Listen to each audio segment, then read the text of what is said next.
বাংলাদেশের ইতালি ভিসার আবেদনকারীদের জন্য ভিএফএস গ্লোবালের নতুন একটি আপডেট থাকছে আজকের ভিডিওতে। হাই এভরিওয়ান, আসসালামু আলাইকুম। শফিকুল ইসলাম বলছি ইতালির রাঙ্কুনা থেকে।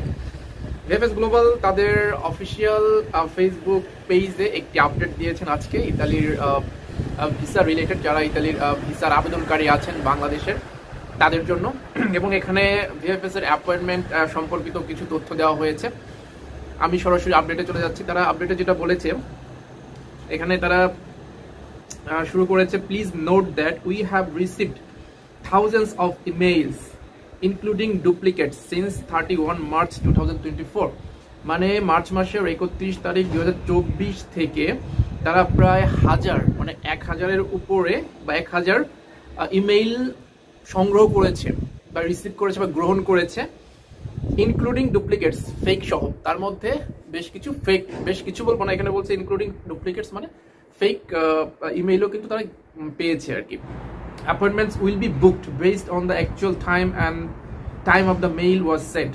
এই অ্যাপয়েন্টমেন্টগুলো আসলে বুক করা হবে বা দেওয়া হবে সঠিক টাইমে মেইল করেছিলেন যারা, তাদের সেটার উপর ভিত্তি করে on first come first serve basis. এবং যারা প্রথমে মেইল করেছিলেন, তার মানে হচ্ছে যারা প্রথমে মেইল করেছিলেন তারা কিন্তু আগে অ্যাপয়েন্টমেন্ট পাবে। While we understand your concerns, we kindly request applicants to be patient under these circumstances and not to fall into frauds. এবং এই অবস্থায় হচ্ছে আপনাদেরকে ভিএফএস গ্লোবাল যেটা বলেছে, আপনাদেরকে পেশেন্ট, ধৈর্যশীল থাকতে বলেছে। আর এটাও আপনাদেরকে সতর্ক করেছে যে এই মুহূর্তে আপনারা যেহেতু লেট হচ্ছে এই অ্যাপয়েন্টমেন্টের মেইলে রিপ্লাই পেতে, আপনারা কোনো ফ্রডের ধান্দায় বা ফ্রডের কাছে আবার না পড়ে যান। কারণ এই মুহূর্তে অনেকেই আপনাদের সাথে ফ্রড করতে পারে, প্রতারণা করতে পারে, যে যেহেতু লেট হচ্ছে আমাকে কিছু টাকা দেন, আমি তাড়াতাড়ি মেইলের রিপ্লাই আপনাকে অ্যাপয়েন্টমেন্ট এনে দিতে পারবো। এই টাইপের ফ্রড থেকে দূরে থাকতে বলেছে। তারপর যেটা বলেছে, applicants who send an email with a valid নুল অবস্থা will receive a confirmation of the appointment in the next 30 days। এখানে একটা জিনিস ক্লিয়ার করেছে, দেখেন, আপনি যখন মেইলটা করবেন এই অ্যাপয়েন্টমেন্টের জন্য, মেইল করার 30 দিনের মধ্যে কিন্তু আপনাকে এই অ্যাপয়েন্টমেন্টের কনফার্মেশন দেওয়া হবে, যদি আপনার নুলস্তাটি ভ্যালিড হয় বা অরিজিনাল হয় বা আসল হয়।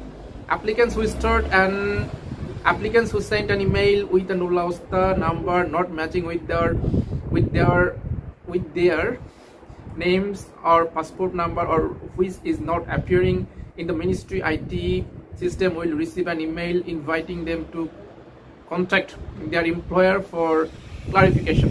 এবং যারা হচ্ছে আপনার ফেক নুলস্তা নাম্বার দিয়ে বা ফেক নুলস্তা দিয়ে এই মেইলটি করবেন, তাদের ক্ষেত্রে যেটা বলা হয়েছে যে তাদেরকে একটা মেইল দেওয়া হবে, এবং সেই মেইলে যেটা বলা হবে যে মালিকের সাথে, আপনাদের যে এমপ্লয়ার মালিকের সাথে কন্ট্যাক্ট করতে, এবং এটার কনফার্মেশন, এটার ক্লারিফিকেশন জানতে, যে আপনার নুলস্তাটি আসলে আসল না ফেক, এটা অনলাইনে পাওয়া যায় নাই, এই টাইপের কিছু আর কি।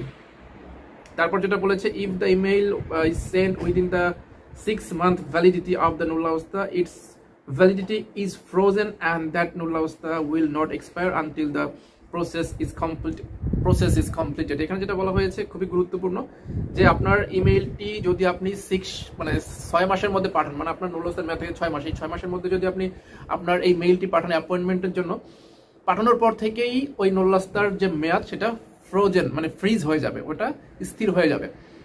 এবং পরিপূর্ণ কার্যক্রম কমপ্লিট না হওয়া পর্যন্ত, আপনার আবেদন থেকে আপনি যখন আবেদনটা সাবমিট করবেন ততক্ষণ পর্যন্ত আপনার এই নুলস্তার মেয়াদ শেষ হবে না। আমি কিন্তু এটা আগেও বলেছিলাম যে আপনি যেটা করবেন সেটা হচ্ছে, আপনার নুলস্তার মেয়াদ 6 মাসের একদিন আগেও যদি আপনি মেইল করতে পারেন, তার মানে হচ্ছে আপনার নুলস্তার মেয়াদ ওইখানেই ফ্রিজ হয়ে যাবে, আপনার নুলস্তার মেয়াদ আর শেষ হবে না কখনো। এটাই কিন্তু বলেছে। সো এই ছিল হচ্ছে আজকের আপডেট, ভিএফএস গ্লোবাল ইতালির ভিসার আবেদনের একদম লেটেস্ট নতুন করা আপডেট। এখানে যেটা তাহলে আমরা পেলাম, এখানে কয়েকটি বিষয় তারা ক্লিয়ার করছে। এখন নতুন একটা বিষয় তারা ক্লিয়ার করলো, যে ইমেইল করার 30 দিনের মধ্যে তারা এই আপনার অ্যাপয়েন্টমেন্টের কনফার্মেশন মেইল তারা করবে।